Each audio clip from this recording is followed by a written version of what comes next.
Yeah, thank you very much, Zoom. And thanks, colleagues, for joining. And I appreciate many of us who have taken time to be part of this. Generally, what we'll be looking into as one of the opportunity for the best practice, as made known by Nozomi, is the insight we have gathered on the gender dimension for AKILIMO, generally in Nigeria, Tanzania, as well as in Ghana. We also have AKILIMO going on in other countries, but we have not really put together some of the lessons that we're having in those countries. So generally, this will be the background of what I'm going to present, the overview. I'm going to give a sort of short background on AKILIMO, and also we look into a lot of gender-related issues that we have discovered over time, particularly related to constrained opportunity, and also to look at some of the interface that is involved and the partnerships. And we end it up to look into some of the key lessons from each of the country. Then we also look at the insight and the learning that we can generate from that. And then that will come to an end. And in that case, generally looking at some of the background, AKILIMO it has been developed as a digital service, and it was supported by Gates Foundation. And this is a project that has ended many years ago, but the partners are very much interested to continue the use of it. And that is why this is still part of the process. Basically, we look into about 4 recommendations, best planting practices, weed management, and tailored fertilizer recommendation, intercropping. For the optimal intercropping practices, we have a maize intercrop with cassava in Nigeria, and we have a cassava intercrop with a sweet potato in Tanzania. And while we also have the scheduled planting and starch as well, which is commonly being used by many of the processing companies in the countries that we are talking about. But AKILIMO generally has grown to a level that we now have it being driven by partners across the countries, and they've come together as an association, and the membership of the association are coming from different value chain actors, from private, public, non-profit organizations, and they have their own governing body, and they have developed business model across the value chain in the 3 countries that we are looking into. But for the starting point, one of the starting points of AKILIMO was the need to conduct a value chain mapping to identify gender gaps, and to also look into some of the key constraints and opportunity that could be leveraged on to make it much more effective in terms of what is intended to do. So generally, we conducted a mapping, we conducted this map with stakeholders. They were not maybe conducted through literature review. We invited the partners across all the segments of the value chain, companies involved in input provision, producer organizations, smallholder farmers and commercial farmers, those who are into processing, aggregators were brought together, and we interacted with them to analyze some of the specific opportunities and challenges and constraints, which could also serve as key bottlenecks in scaling the use of innovation. So from there, we started getting information that are gender-based that we could use to be able to develop the tools when we go to scale. So, and it was driven by them to give a lot of information. And aside that, this is an example of a bottlenecks analysis that we did across all the segments. We were able to identify the key bottlenecks that are in the chain, and these are bottlenecks that are affecting women and men in each of the segments as identified generally. And aside that, the AKILIMO advisory tool, we have several tools, and we have a lot of interfaces that are also involved. From the beginning, after the mapping was done, and we have identified many of the constraints, and we observed that gender constraint has to be a very critical one, particularly in ensuring that we are able to get a mainstream both the importance of having women and men into it, as well as looking into youth that are going to be part of the process.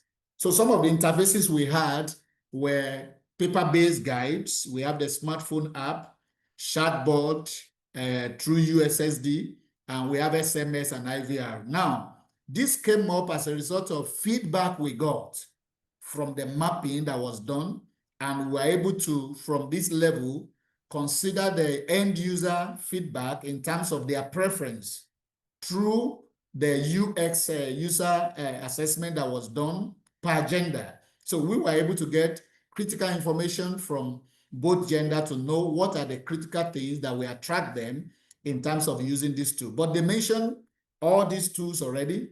And one of the strong things that came up then, female were already mentioning preference for video to be developed. And as a result of that, we were able to come up with both short and long version of videos. We call it farmer-friendly videos. And we also have short videos as a result of the recommendation that came with women that information remains with them more if we are able to have a video and they can visualize it, then they can be able to retain the information and use it in the field generally. And aside that, we have several steps, 10 steps that were followed for our scaling process. But in each of the steps, we were able to identify how we mainstream gender into the whole process. The first one is the demand generation. And that one was focused to different groups, and this includes women group as well, to be part of that particular group. We have a lot of organizations that were involved. And at this point, we ensure that there is representation across board, generally to them, in order to ensure that we are able to ascertain their commitment as a result of their interest to be part of the process and to be able to use it in their own network. And aside that, also, in the dissemination approaches to make them effective, we consider different dissemination approaches for diverse groups, and we were able to identify different cooperatives, including cooperatives that have been led by men and also by women. And from the process of having the steps continue in terms of scaling, we commenced already how to ensure sustainability by developing a sort of exit strategy so that it's not going to be project driven, because we know project is time-based and could come to an end. So as a result of that, we were able to ensure gender representation in building partners' capacity, looking into capacity that will remain with them and that can sustain the use of AKILIMO beyond the lifespan of the project. And also the aspect of institutionalization came up as part of what we look into. And we were able to look into the aspect of ensuring a gender-sensitive institutional growth and expansion, and also to look into gender equality promotion policies across board that will help both gender and that will also sustain their institution, because we have a lot of women-led groups and organizations and companies that are also involved across the 3 countries. And one of the step 6 is one of the effective ones that assisted in terms of ensuring we use complementary services to bundle the use of AKILIMO as core innovation. And there, we were able to develop a gender-specific need for bundling, especially financial inclusion. So there were, because part of the partners involved, they are also financial institutions, they came up with financial products for women to make it flexible because of challenges of collateral that will be required by financial institutions. So all these were put into consideration to the level of even the monitoring and evaluation system we are using. We ensure that all data we are collecting are disaggregated and we are able to obtain gender-specific insight from the data. And this helps us to have informed decision in terms of looking at the dissemination strategy. We can change the dissemination strategy by some of the data that is coming and the insight we are generating from both men and women that are generally involved. So as a result of that, those steps was able to open the use of AKILIMO up in terms of looking at the needs for men and also for women. And we were able to develop a gender-sensitive content in the process to ensure that many of the content are having specific information that will take care of different groups. And that's why for some of the recommendation that we have developed, we have customized information that are specifically for men and women. And based on their resources, particularly for women, we know many of them operate within small size of land. So the recommendation can take care of that. It has been customized to take care of both a bigger portion of land as well as smaller portion of land as well, which becomes easier for women to use the recommendation. For example, one of the recommendations is best planting practices, which was also tailored for small plots that are being managed by women. And we also have other recommendations like the cassava maize intercrop, which is also optimized in such a way that it can be used by women who are planting maize and cassava as intercropping practices for them. And aside from that, the content also take care of users in terms of their literacy levels. We look into ensuring we have simple language and visual content. Many of the content were translated because that was part of the feedback that was given in terms of making it much more easier for them to understand it and all that. Then I've made mention of video coming specifically from women. We also have some content that were pictorial in nature to make it easier to understand it based on some of the feedback that we're able to get. Also, there are audio-based content for users with limited reading ability. And most of the time, a lot of women in the rural location belong to this category.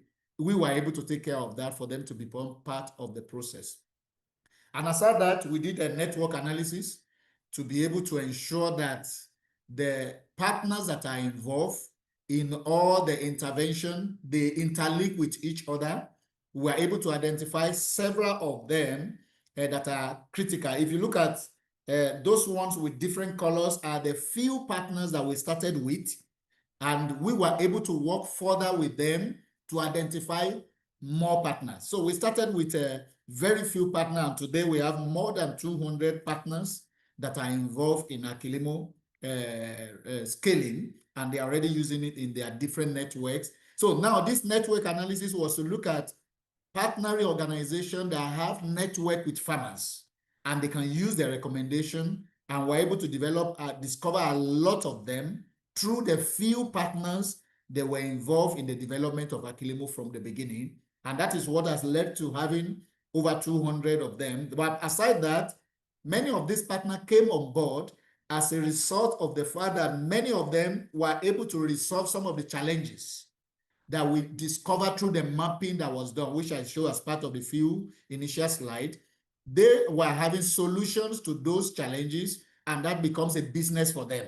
So that attracted them that they can solve certain problems and they can be able to make money. For an example, we have some feedback in the mapping that some women might not be able to purchase 50 kg of fertilizer.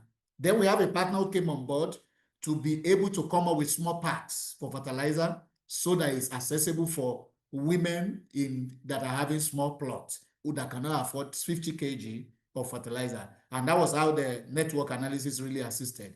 And aside from that, we also analyzed further to look into value chain services across the value chain. And from there, we discover a lot of what women and men can do specifically, as well as youth.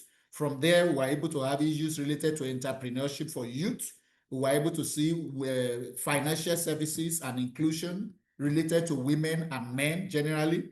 And we were able to discover a lot of gender mainstreaming activities to be able to integrate women into what they do, and to also look into how they can access resources and how they can also have basic business skills through linkages with those organizations that are involved in terms of what we do. So now I will then further to look into some of the other gender aspects in relation to some of the things that we have discovered through partnerships and collaboration. Now, one of such basically is we are able to build many of the partnerships with different organizations, and we integrated gender perspective into it. And they were also able to do that with their local communities and to also develop context-specific solutions that address some of the gender disparities that were discovered generally. And a lot of partners are involved, diverse of them that are involved from the 3 countries and across the different value chain segment that we're having them, from production, from processing, from aggregation, many of them cut across. And currently we have over 270 partners that are farmer-facing organizations, and they have wide range of different solutions that they are taking to farmers, and AKILIMO is one of those things that help them. And out of all these over 270, over 150 of them are already integrating AKILIMO into their dissemination activities, because we also work with them to look at what approaches are they using to reach farmers, and we're able to support them to make sure their own existing approaches for dissemination is sustained with them. And we're able to train a lot of extension agents, over 9,000 of them that are coming from these farmers, I mean from the organization. And those extension agent trained are also being, we are also being gender sensitive in terms of that. We have a lot of them that are female extension agents that were also involved in the training that we are having generally. And also, in terms of power dynamics and decision making for both gender, we also were able to facilitate this process, because, as I mentioned earlier, the association they have come together as an association, and they have executives working with them and all that. So as a result of that, they have a structure in place which they are using, and they have a board of trustees and all that. They are gender mainstreaming to all the levels. So, for example, if you could see the National Executive Committee, they are made up of about 11 executives. So they have to do a sort of concluding some position for women without allowing them to be part of election process, because they discovered that if it is going to be in terms of election, women might not be able to have some position. So what they did was to totally say these positions are for women and men should not contest, but they can contest on others. And that was how they were able to mainstream some women, about 40% women in the composition of their executive body. The BOT, they have women representative, and they also operate with 3 levels in the AKILIMO platform, which is operational and being facilitated by them. They have the content committee, business committee, and the tech committee. They play different functions. Women are being given a sort of a role to play in all these committees so that they are part of the team to be able to push the use of the AKILIMO. Then the other aspect also, which is also critical as part of what we are going to showcase many of the results, is we were able to develop gender-sensitive monitoring, evaluation, and learning systems. And in developing that, we are able to capture a lot of gender-specific outcomes and impact. And the data we are able to have was able to help us in this. And in terms of the systems we use, we have a system in place which is adaptable enough to integrate both men and women. And that's why you could see the pictures we have. They are representing both men and women. The system represents how we reach the farmers, but we go beyond that level. When you are being reached, we want to also find out the level of the awareness and the insight that has been generated. But the process started with extension agents that have been trained, who have the capacity to take that knowledge to the farmers, both male and female farmers. And the level of awareness is checked. We also continue to look at the use and how they also continue to be using the tool, so that it is not about reaching the farmers. We follow up to make sure that do they use what they have learned, and if they are using it, have they been able to change their practices?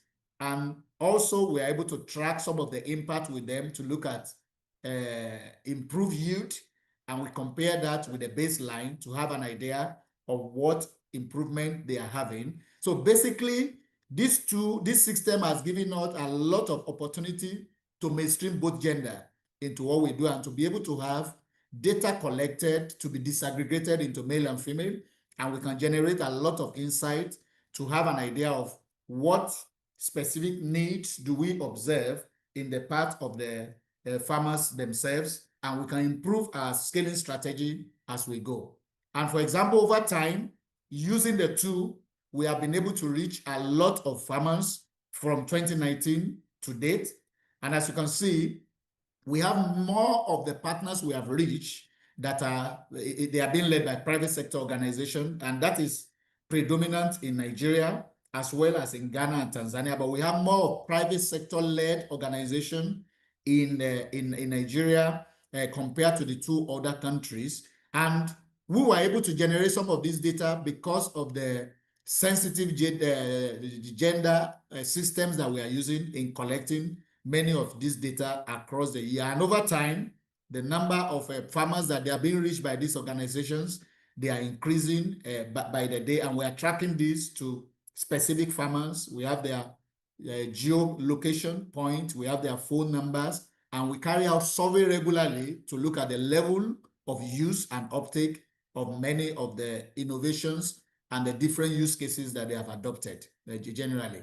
So from some of the rich data that we have gotten over time, currently, if we are going to look at unique farmers that we are having, right from 2019 to 2024, we have not been able to pull up some of the data for this year already.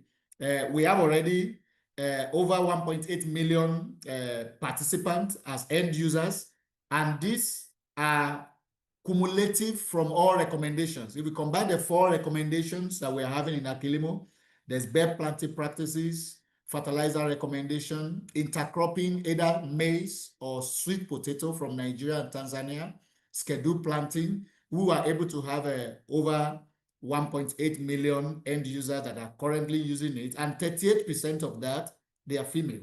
And that is at the moment. But from the beginning, what we were having in terms of women involvement, in terms of those who are using the tool, wasn't up to this. But because of some intentional intervention to be able to encourage women participation, this was able to increase over time generally. And as you can see from what we have, the number of end users is increasing by the year. Currently in 2024, we have more of the end users coming on board, and female involvement as well has not been has been very, very promising because of the intentional way of ensuring that we are involving them. For example, partners who are evolving are also helping this process. And a typical example like is in Nigeria, where we started with Notori Fertilizer Company, but today we are having other fertilizer companies joining, like Indorama, like OCP. They are becoming part of the process and working with a lot of partners generally. But aside that, if we look at the country specific, generally, we also have participants that are reached across all the country. Currently, we have more farmers being reached from Tanzania, followed by Nigeria and Ghana, respectively. But when we come into terms of the top 10 farmer partners that are involved in reaching these farmers, you can also see that we are having Ministry of Agriculture and Ministry of Food and Agriculture in Ghana. They are currently the lead partnering organizations across the 3 countries. But if you look at the overall, Ghana is not is the least in terms of the overall. But if you pick specific partners, we have insight and learning across from them. And that is followed by MEDA. MEDA is in Tanzania. Isoko is in Tanzania. But we also have Coping in Nigeria. We have TYDG in Tanzania, and a lot of other partnering organizations that are involved from the 260 partnering organizations coming from government, from private sector organization. And we also have ICT companies who are part of this because they have to be part of the ecosystem, generally for them to be able to sustain the use, because there are occasional times where there are challenges at the back end. So they also assist to be able to help to resolve some of those things as part of the sustainability strategy that has been put in place generally. And also part of the reach through partnership that we have gotten, this is about the gender breakdown with age composition that we are having over the years. And as you can see that we have more of end users that are between the age of 40 to 64 years old. And we also have an appreciable number of them who are within the bracket of 25 to 39 years old. So which is part of what could also help in terms of having a lot of activeness, because a lot of youth are engaged that are part of the process. But at the same time, there are some of the data at times when we do the survey that we may not be able to have some missing information, and that is what is not provided there generally. But if you look at the gender disaggregation, we could see that female, they are almost 40% of these in terms of their involvement. If we look at our reach by sex, which is also quite encouraging, and more effort the association are putting in place to ensure the gender mainstreaming strategy also continues as part of the sustainability measure. Also, if we want to look into the distribution in terms of a specific thematic area that we're having, almost 50%, it's almost 50% now, it's almost 50-50, 50% of female and male participation if you look at the across board. So if you look at weed management, which is the larger portion where we are having almost 40% of end users using that use case for weed management, and women participation in that is about 43%. For cassava intercrop as well. But on the average, women are tending to be almost 50% in terms of the use that we have tracked in terms of how we have reached them using the different content across the AKILIMO packages that we are having. Also, if we go further, we can also see in terms of the specific best practices that we have noted. If you look at the spacing use to plant cassava, generally, women are also really adopting that best practice in terms of the use of space. The recommendation, depending on country, is 1 by 1 meter and 1 by 0.8 meter. And the adoption of that has been very high in terms of the both men and women generally. For 1 by 1 meter, we can see that female are almost 40% on that. And for 1 meter by 0.8 meter, that is about 14%, which is higher than men. And those are some of the aspects we are beginning to look into, that there are some of the practices that women themselves are already taking up. The uptake level from their side is much more higher. If we look at fertilizer, for fertilizer, the rate, because it seems to be very low, now we are on 50% of adoption, and the baseline actually is from 0. The fertilizer used from the beginning was from 0, because there are a lot of discussion among end users that fertilizer does not require the use of, cassava does not require the use of fertilizer. But today we have almost 50% of the end users already uptaking the use of this recommendation, applying fertilizer to their cassava field during the planting season generally. And also, if we look at in terms of the driver of uptake through some of the feedback loop that we have taken up, a typical example is what is shown here. In 2021, we were able to see 23% who had access to market. But when we check in 2024, this has increased to 93%, which shows the activeness of the partner organizations who are coming as solution. Because from the beginning, one of the major bottlenecks to scaling was access to market. A lot of farmers were even asking questions that the use of these two can increase their yield. They have seen that, but that this can prepare production without market. And some of the secondary partners that joined the process were able to help in terms of looking into some of these aspects. And we have seen that one as one of the aspects that I'm bringing up on terms of access to market. But we also have other ones that have improved, like the effectiveness of dissemination events. So we have seen some specific dissemination events that are much more effective for both gender. And that has been part of the strategy we have designed to look into that. But beyond this, there is also the aspect of the behavioral changes as well that we look into later. But in the overall, currently we have the result overview. We have almost 9,000 extension agents that have been trained, and 70% of them are female. This is still quite challenging, and it is still one of the challenges we have across some of the country. In terms of the individual farmers that are involved, over almost 600,000 farmers that are involved. We have almost 39% of female that have been involved in the number of farmers we have reached, which I've indicated before. And for the cumulative that we had, is also 38% of women that are involved. But if we look at uptake, out of this total number that we have gotten, in terms of those who have adopted, who have been reached, we have 76% of them who have uptake various recommendations. And out of that, that is about 390,000 farmers who have been able to uptake that. Out of that, we have 49% of female involved, which is almost 50%. And this is as a result of concerted effort to ensure that we look at specific intervention for both male and female as we intervene with them in the use of AKILIMO. And for the number of hectares that have been positively impacted, we have over 400,000 estimated land area that has been applied with different recommendation, particularly the fertilizer recommendation as well. And for yield increase, also against the baseline, is now 22% that we're having currently.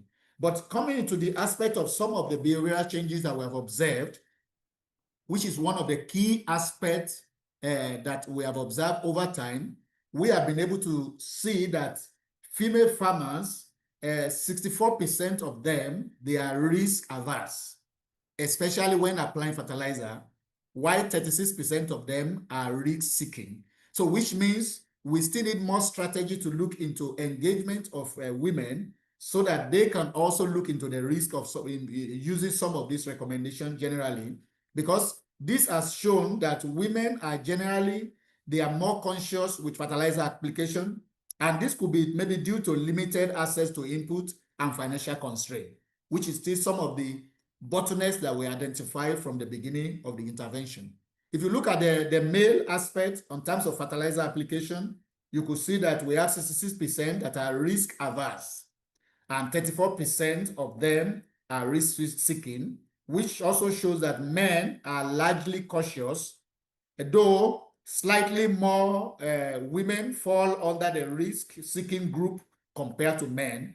And from both of these aspects, in terms of this fertilizer aspect, you can see that both gender, they lead towards being risk-averse, particularly in fertilizer use, but women show a marginally higher willingness to take the risk.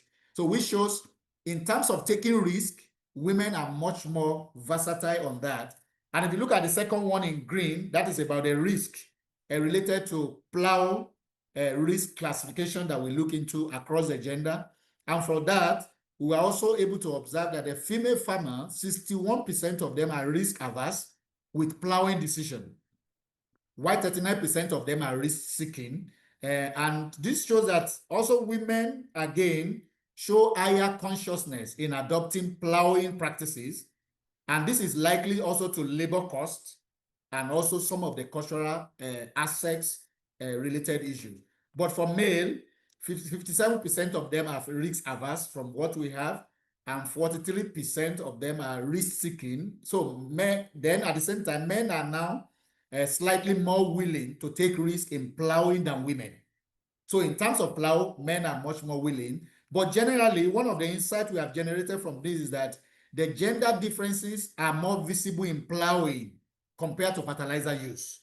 Men are relatively more risk-seeking in plowing adoption, while women show stronger caution when it comes to that. But in terms of the behavioral changes in the overall, if we look at that, both gender are largely risk-averse, but the pattern varies. Generally, women, they are much more conscious with both fertilizer and plow use, while men are slightly risk-seeking, especially with plowing. They are willing to take that risk generally. And these are what really help in terms of yield increase and all that. But generally, this is one of the major highlights and the importance of gender-sensitive advisory services that AKILIMO renders to ensure that there is reduction in terms of the perceived risk for women. And that's why the aspect of demonstration has helped. That's why they are talking of use of videos, and also to also encourage caution but to progressively engage them so that they can begin to look into that. So gradually, maybe as I'll be coming into conclusion, I just we look at the three countries generally. If you look at it, we have different gender dimension challenges across the three countries.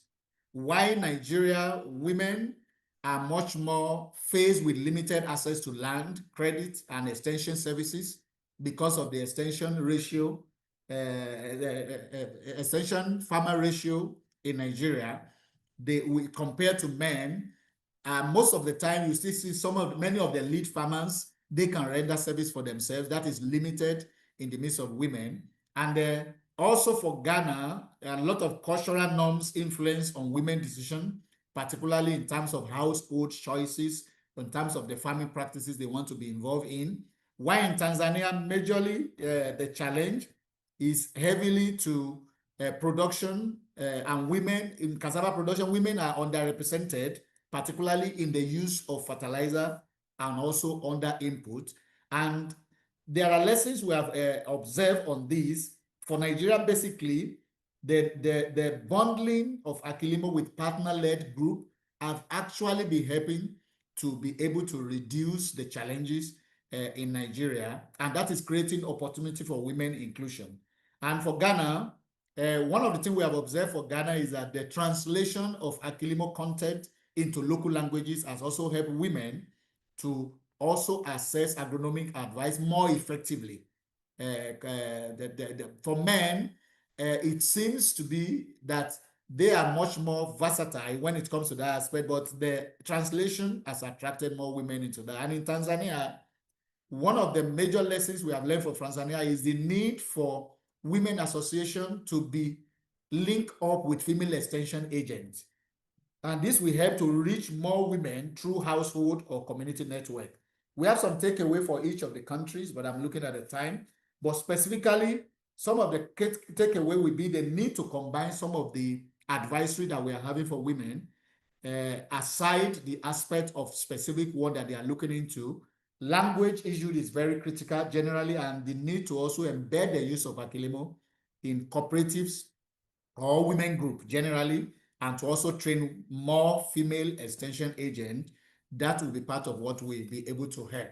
There are a few insights and learning from this, and one of such is the need to also ensure that we integrate our innovation into diverse partnership structures, because this helps to ensure that the danger dimension will be able to help inclusivity and also to make it effective.